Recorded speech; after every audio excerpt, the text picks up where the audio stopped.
In this video, you will learn how to use a skip counting chart, such as this one, to help you with your multiplication facts.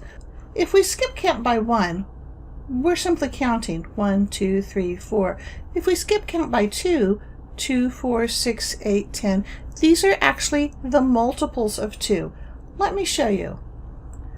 2 times 1, well, it's 2. 2 times 2 equals 4. 2 times 3 equals 6. 2 times 4 equals 8. Notice that 1, 2, 3, 4, these are in order. 2, 4, 6, 8. Notice that if I start at the 2, I can go 1, 2, 3, 4. 2 times 4 is 8. Let's try one that's a little bit more complicated. What is 7 times 6? Well, the first thing you do is look at the first number, 7. Find 7 on the chart. Oh, here it is right here. What number are we multiplying by? 6.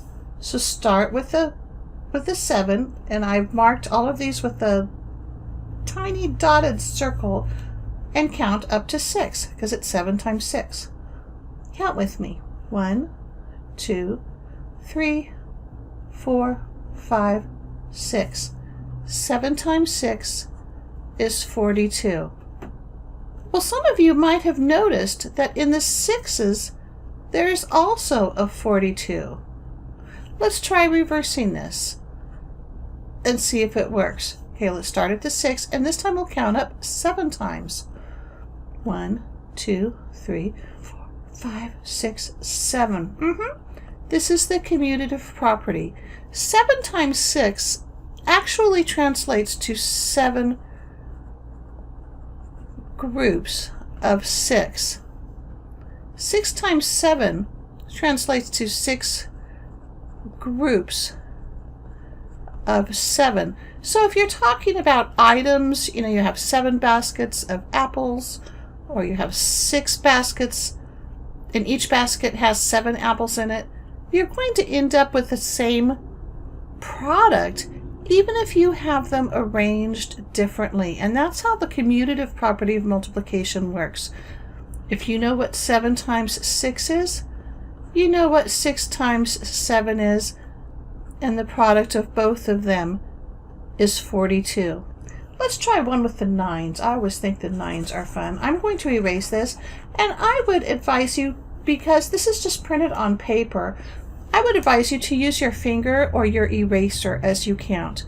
If you put check marks like I do, well, after a while your paper's not going to be usable, but I'm using it on a computer, and so I can easily erase.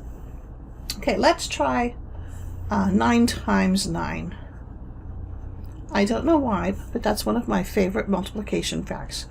Okay, so let's go to the 9s. I found the 9 is, and I'm going to count up 9 times. 1, 2, 3, 4, 5, 6, 7, 8, 9. 9 times 9 equals 81. And there you have it. This is sent home in your packet. And I have put a copy of this in our materials section or your math resources section in our Google Classroom. So you can, if you have access to a printer, you can print it off. You can also keep a tab open on your screen. And if you're working a problem in math and you want to use this skip counting chart, open this on another tab, and then you can switch back and forth.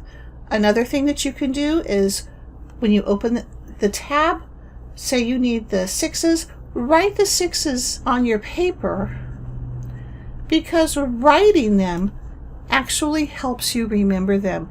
And I should have said them as I write it. I know in class, if you see me write them, I always go 6, 12, 18, 24. And I've done that so much that I remember them without having to use a chart. If you practice saying them as you write them, you will get to that point too. Thank you for joining me.